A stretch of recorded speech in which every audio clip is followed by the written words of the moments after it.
Cambridge English, IELTS 11, Tests 1 to 4. Published by Cambridge University Press and Cambridge English Language Assessment 2016. This recording is copyright. Test 1. You will hear a number of different recordings, and you will have to answer questions on what you hear. There will be time for you to read the instructions and questions, and you will have a chance to check your work. All the recordings will be played once only. The test is in 4 sections. At the end of the test, you will be given 10 minutes to transfer your answers to an answer sheet. Now turn to Section 1. Section 1. You will hear a telephone conversation between an official at a village hall and a woman who wants to hire a public room. First, you have some time to look at questions 1 to 6.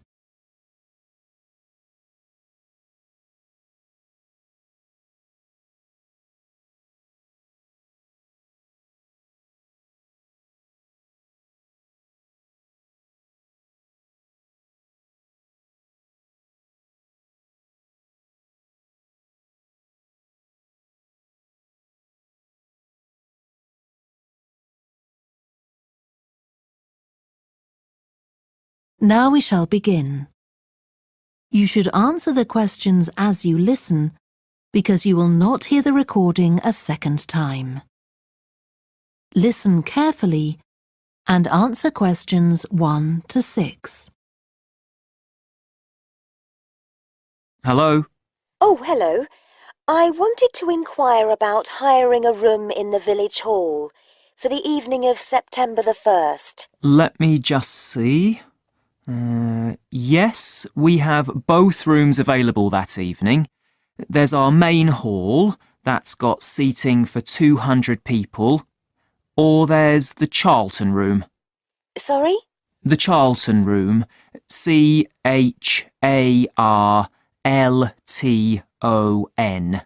That's got seating for up to 100.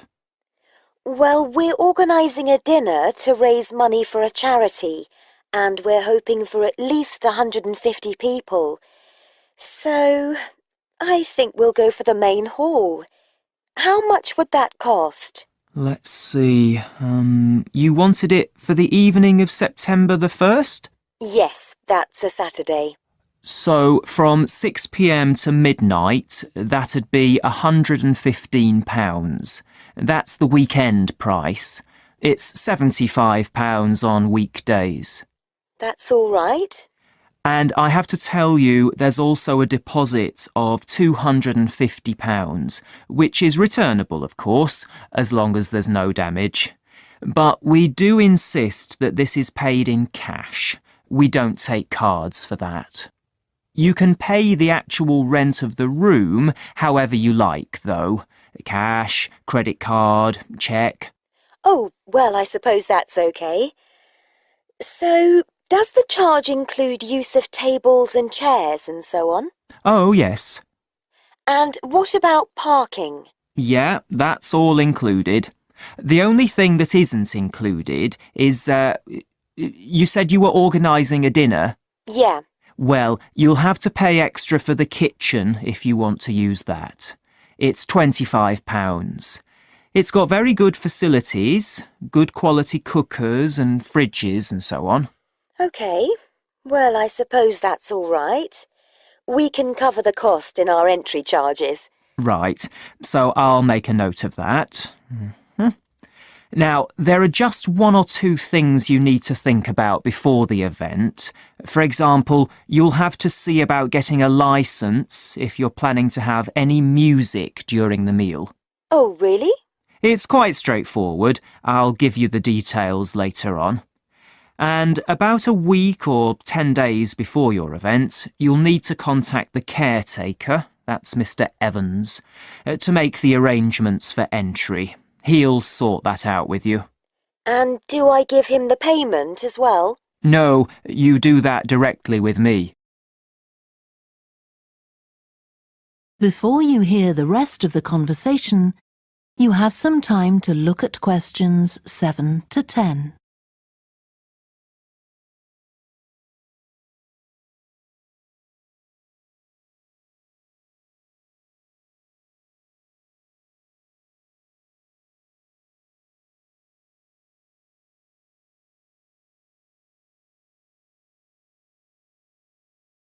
Now listen and answer questions 7 to 10.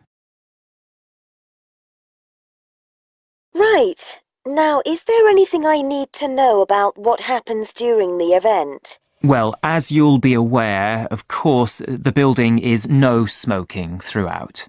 Of course. Now, are you having a band? Yes.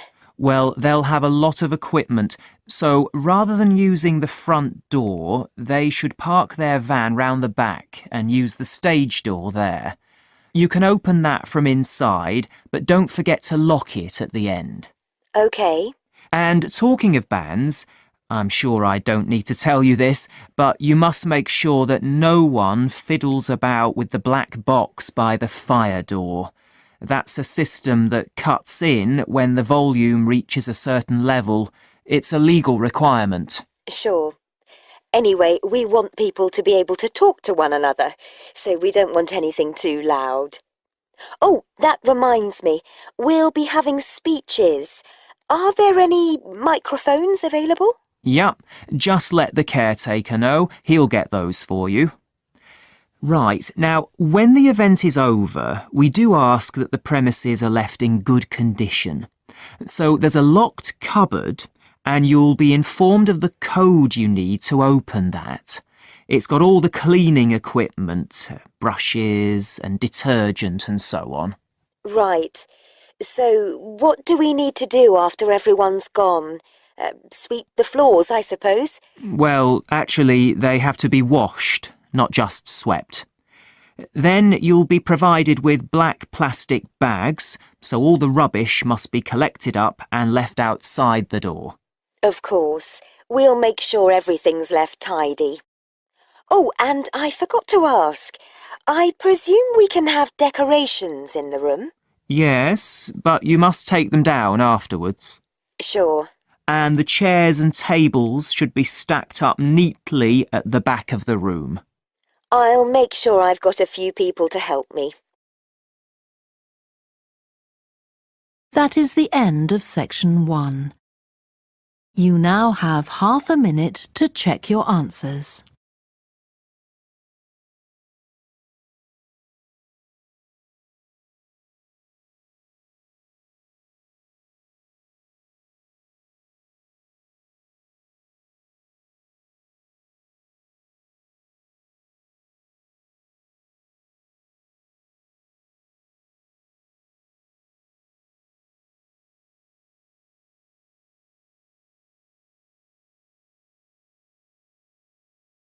Now turn to section 2.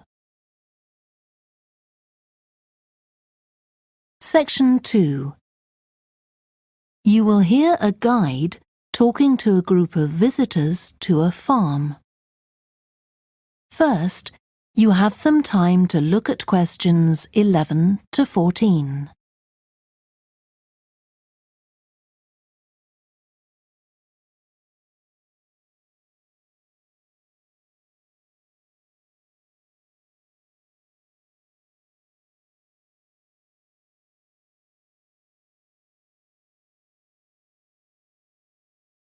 Listen carefully and answer questions 11 to 14.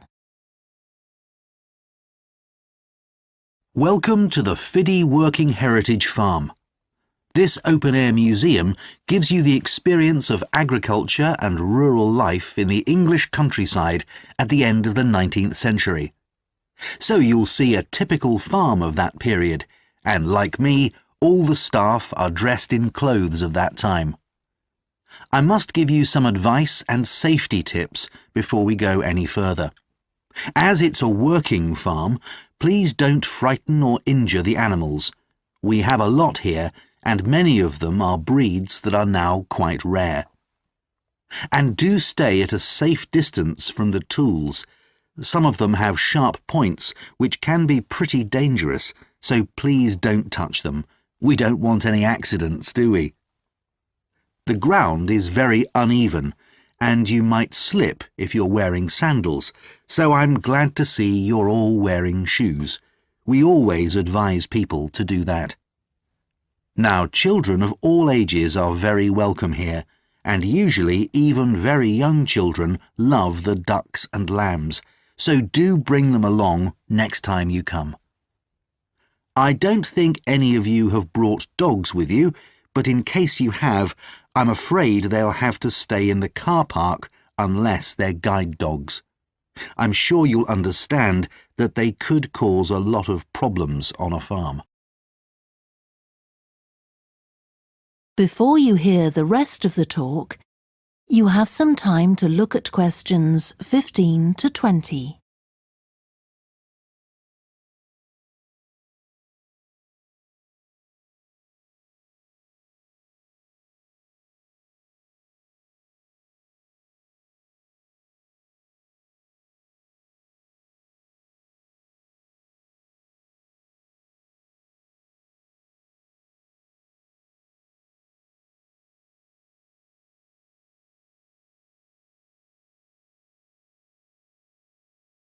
Now listen and answer questions 15 to 20.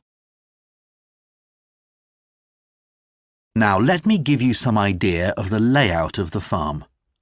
The building where you bought your tickets is the new barn immediately to your right, and we're now at the beginning of the main path to the farmland, and of course the car park is on your left.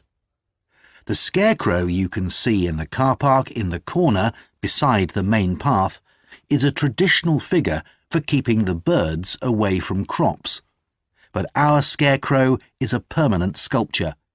It's taller than a human being, so you can see it from quite a distance.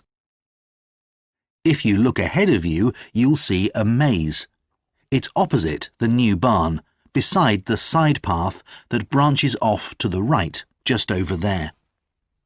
The maze is made out of hedges which are too tall for young children to see over them, but it's quite small, so you can't get lost in it. Now, can you see the bridge crossing the fish pool further up the main path? If you want to go to the cafe, go towards the bridge and turn right just before it. Walk along the side path and the cafe's on the first bend you come to. The building was originally the schoolhouse, and it's well over 100 years old. As you may know, we run skills workshops here, where you can learn traditional crafts like woodwork and basket making. You can see examples of the work and talk to someone about the courses in the Black Barn.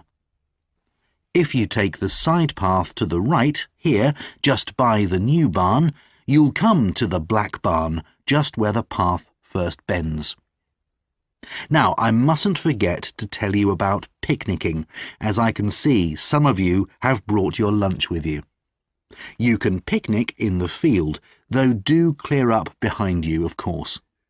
Or if you'd prefer a covered picnic area, there's one near the farmyard, just after you cross the bridge. There's a covered picnic spot on the right. And the last thing to mention is Fiddy House itself. From here you can cross the bridge, then walk along the footpath through the field to the left of the farmyard. That goes to the house, and it'll give you a lovely view of it. It's certainly worth a few photographs, but as it's a private home, I'm afraid you can't go inside. Right, well, if you're all ready, we'll set off on our tour of the farm. That is the end of section 2. You now have half a minute to check your answers.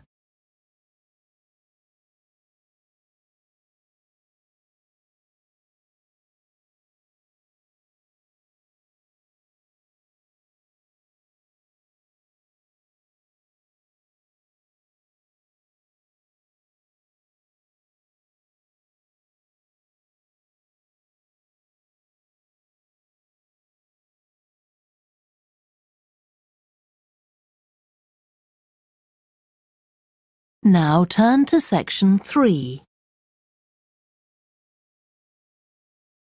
Section 3. You will hear two psychology students called Lisa and Greg discussing a project they have to do. First, you have some time to look at questions 21 to 27.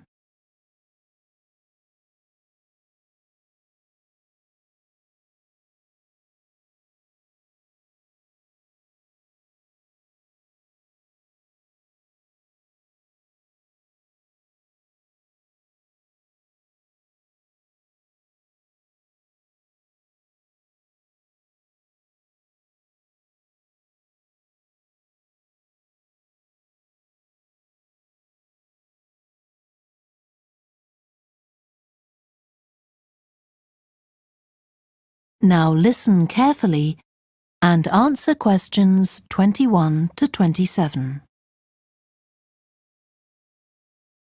OK, Greg, so I finally managed to read the article you mentioned, the one about the study on gender in physics. About the study of college students done by Akira Miyake and his team. Yeah, I was interested that the researchers were actually a mix of psychologists and physicists. That's an unusual combination. Yeah, I got a little confused at first about which students the study was based on. They weren't actually majoring in physics, they were majoring in what's known as the STEM disciplines.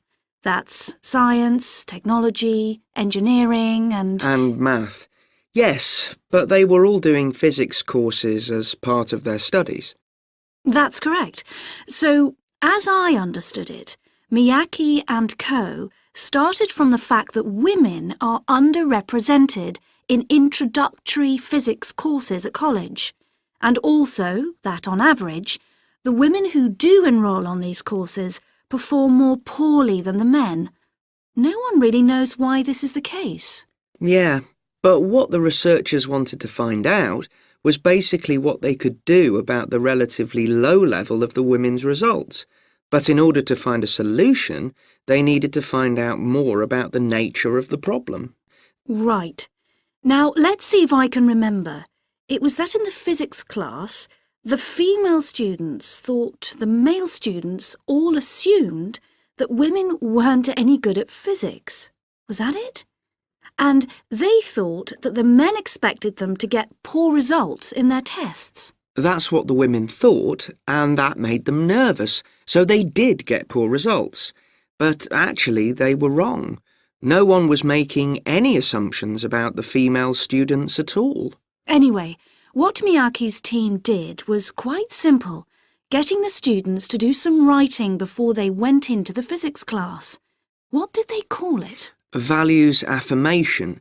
They had to write an essay focusing on things that were significant to them, not particularly to do with the subject they were studying, but more general things like music or people who mattered to them. Right.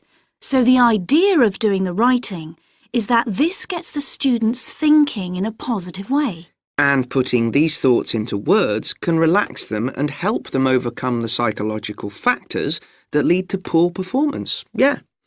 But what the researchers in the study hadn't expected was that this one activity raised the women's physics grades from the C to the B range. A huge change. Pity it wasn't to an A, but still. No, but it does suggest that the women were seriously underperforming beforehand in comparison with the men. Yes. Mind you, Miyake's article left out a lot of details, like did the students do the writing just once or several times? And had they been told why they were doing the writing? That might have affected the results. You mean if they know the researchers thought it might help them to improve, then they just try to fulfill that expectation? Exactly. Before you hear the rest of the discussion, you have some time to look at questions 28 to 30.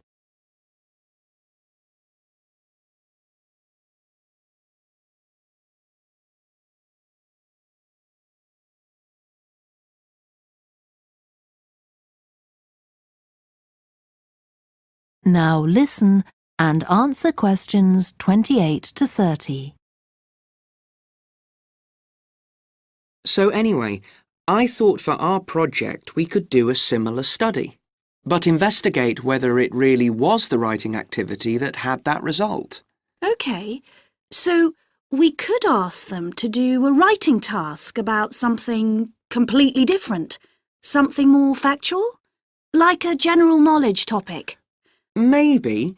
Or we could have half the students doing a writing task and half doing something else, like an oral task. Or even half do the same writing task as in the original research and half do a factual writing task. Then we'd see if it really is the topic that made the difference or something else. That's it. Good. So, at our meeting with the supervisor on Monday, we can tell him we've decided on our project. We should have our aims ready by then. I suppose we need to read the original study. The article's just a summary. And there was another article I read by Smolinski. It was about her research on how women and men perform in mixed teams in class, compared with single-sex teams and on their own. Let me guess. The women were better at teamwork. That's what I expected. But actually, the men and the women got the same results, whether they were working in teams or on their own. But I guess it's not that relevant to us. What worries me, anyway, is how we're going to get everything done in the time. We'll be okay now we know what we're doing. Though I'm not clear how we assess whether the students in our experiment actually make any progress or not. No, we may need some advice on that. The main thing's to make sure we have the right size sample, not too big or too small. That shouldn't be difficult. Right, what do we need to do next? We could have a look at the timetable for the science classes. Or perhaps we should just make an appointment to see one of the science professors. That'd be better. Great. And we could even get to observe one of the classes. What for? Well, OK, maybe let's just go with your idea. Right, well, I think that's everything for now. That is the end of section 3. You now have half a minute to check your answers.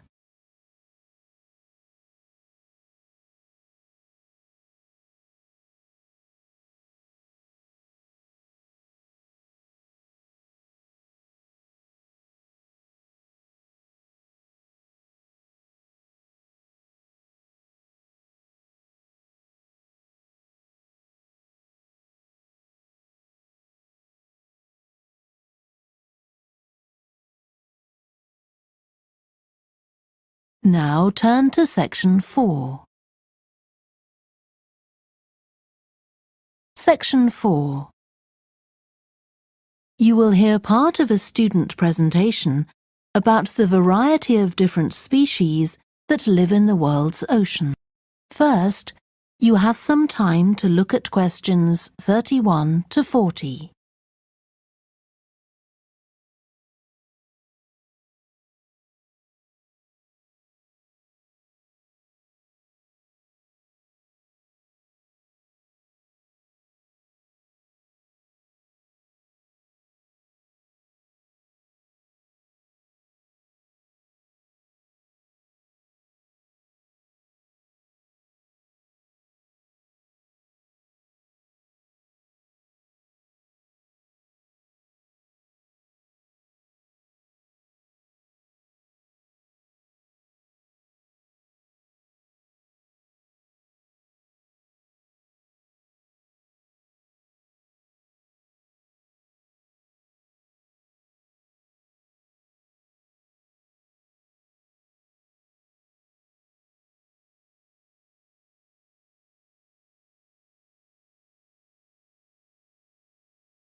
Now listen carefully and answer questions 31 to 40. I've been looking at ocean biodiversity. That's the diversity of species that live in the world's oceans. About 20 years ago, biologists developed the idea of what they called biodiversity hotspots. These are the areas which have the greatest mixture of species. So one example is Madagascar.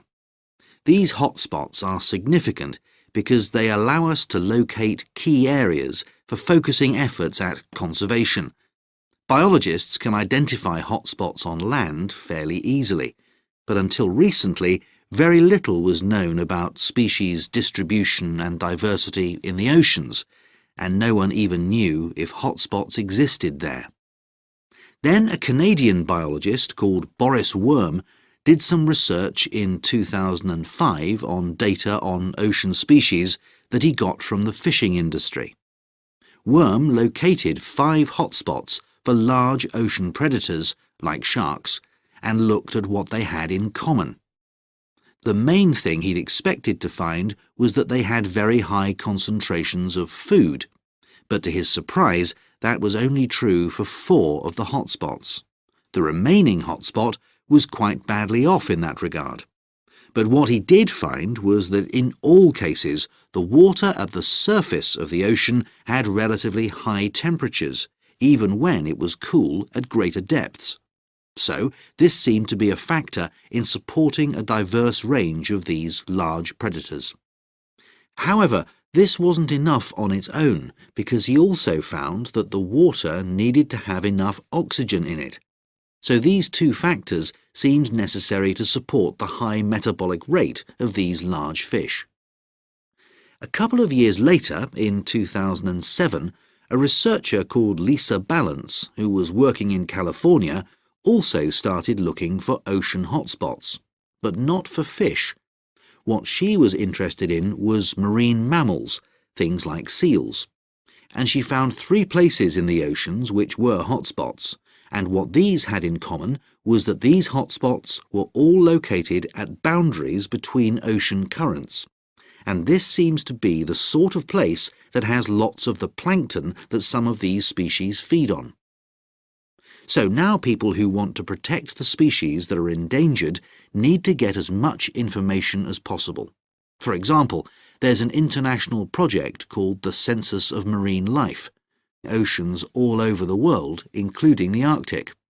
One thing they found there, which stunned other researchers, was that there were large numbers of species which live below the ice, sometimes under a layer up to 20 meters thick. Some of these species had never been seen before. They've even found species of octopus living in these conditions. And other scientists working on the same project but researching very different habitats on the ocean floor have found large numbers of species congregating around volcanoes, attracted to them by the warmth and nutrients there.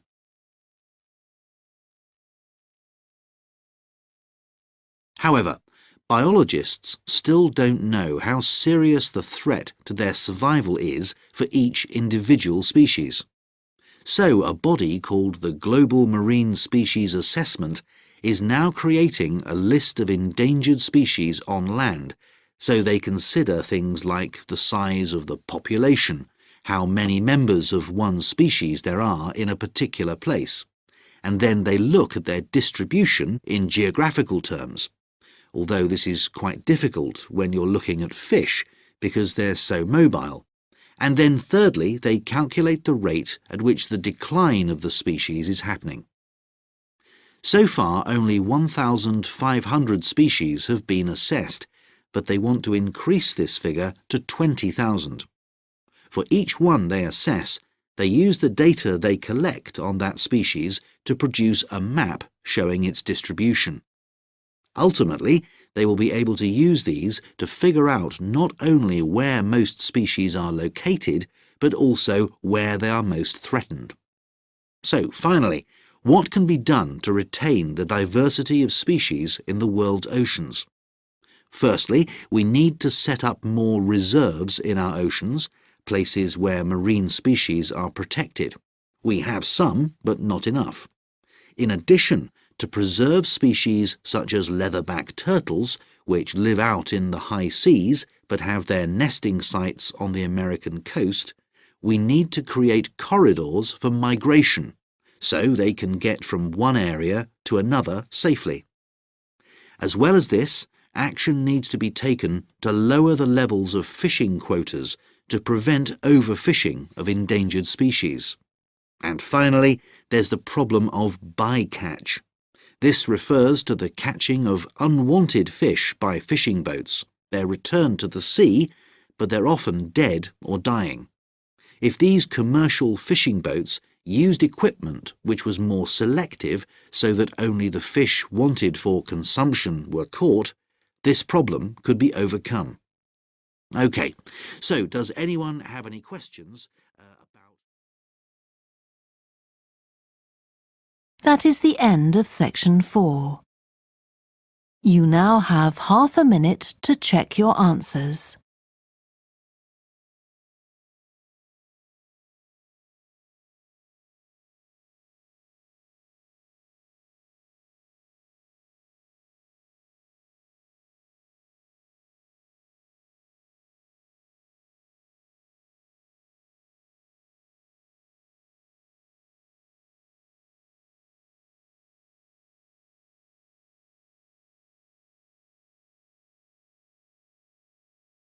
That is the end of the listening test.